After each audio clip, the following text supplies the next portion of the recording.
Liberation icon, father of the nation, a stalwart, a principled, steadfast, and decisive leader, even under the most intense pressure. That is how many people affectionately remember Sam Safishuna Nujoma. Born 95 years ago on the 12th of May 1929 in the humble surroundings of the Tunda village near Okahao in the Umsati region, Nujoma would grow up to become the first African liberation movement leader to address the UN Security Council in 1971. And the rest, as they say, is history.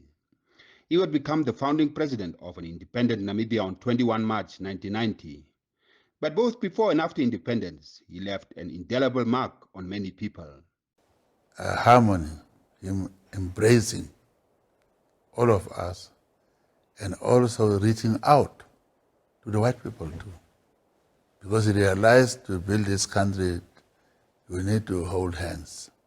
You have to accommodate all those who are Namibians, whether white, yellow, green, whatever it is. Hence, one Namibia, one nation. Focus is what you find in him. If a decision is taken for something to be done, it has to be done. So that is the type of a person.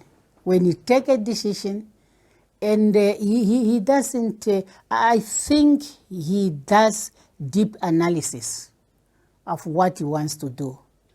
And that is why what he wants to do makes a big difference in people's lives. Yeah, I grew up with Tate Sam most of the time. And I still think Namibia was lucky to have him as the president of a big party and president of this country.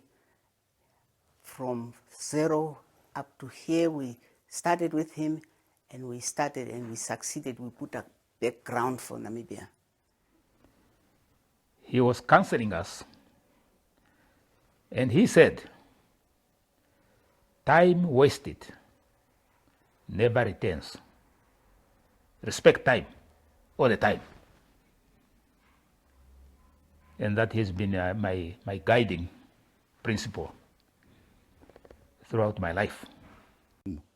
That he is really someone who's having the people of Namibia at heart. The value system from Sam Nujoma, he was consistent. He was a good commander, and he's a good Democrat. He's not a racist. He's not a tribalist. Far from it. Far from it. I met Tatekuru Sam Nujoma 1975 in Lusaka, Zambia. Yeah. Since that time, Tatekuru has been an inspiration, visionary leader to me and to all of us, to everybody as the father of the nation. In his 95 years of sacrifice, a central thread of his life has been the call for unity. It is no surprise, therefore, that his favorite quote reads as follows: "A people united, striving to achieve a common good for all the members of society, will always emerge victorious." Without unity, you'll become weak. And once you are weak, with unity, you can share the burden of criticism, you can share the burden of failure, but if you are disunited, out of your rank, people start going different direction and undermine your future because you are disunited. The first priority is unity. This is the time we are supposed to use that gift. That gift, the same Nujoma aura, to call us to order and say, come back to the spirit of comradeship and let us focus into the future as we normally did. Even during the very difficult situation of trying to reconcile with the person who you have been fighting for 23 years. This is the time we are supposed to use that gift to bring us together to recreate that spirit of comradeship, that spirit of one Namibia, one nation. But we were taught about unity, never care who is who, and to build Namibia nation. He sacrificed for that. All his life. That's Namibia, Namibia. I'll tell you a joke now as we're ending. We were younger, of course.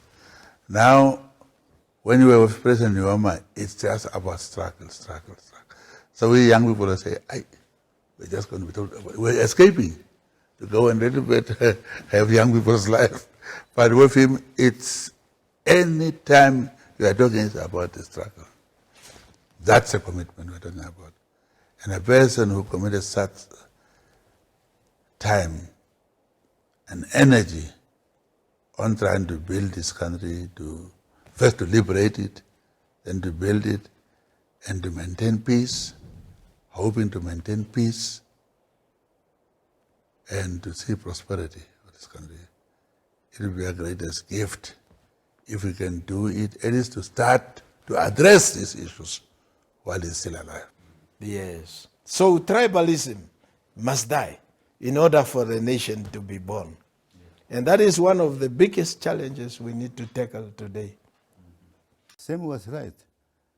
And he appeared to be a strong leader to think of really liberating his people.